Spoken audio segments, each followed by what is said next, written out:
भिक्षा जमियत उलमा इस्लाम जे वफ़द जे भिक्षा STO हैस्को भिक्षा सां संदसि ऑफिस में मुलाक़ात कई ऐं भिक्षा समेत भरपासे में बिजली जी लोड शेडिंग ऐं घटि वोल्टेज सबबि ॻाल्हियूं कई वयूं। इन मौक़े ते तालका सदर अमीर हाजी साहिब ॾिनो वरिया STO हैस्को भिक्षा सां ॻाल्हाईंदे चयो त भिक्षा भरपासे वारनि इलाइक़नि में बिजली जी लोड शेडिंग अवाम जूं मतियूं मुझाए छॾियूं आहिनि। गर्मी जी शिदत में बिजली जा घटि वोल्टेज हुजण करे बिजली जा ट्रांसफार्मर ख़राब थी वञनि।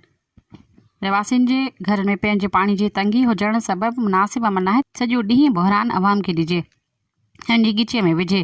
जित नायब अमीर भेद शाह सिटी सरवर राजपूत प्रेस तर्जुमान मसूद अहमद खोड़ो सालार अली रज़ा रिंद पहाड़ से तो बि मौजूदु हुए। STO ख़ातिरी कराई त इन्हनि मसइलनि खे तरजीह बुनियादुनि ते हल कयो वेंदो। वधीक सभिनी जो चवणु हो त असां 5 प्रपोज़ल ठाहिया विया आहिनि जिन मां 2 मंज़ूर थी विया आहिनि। हाणे 200 जे ट्रांसफार्मरनि जी जॻह ते 50 जा ट्रांसफार्मर लॻायूं पिया जिन सां अवाम खे फ़ाइदो थींदो।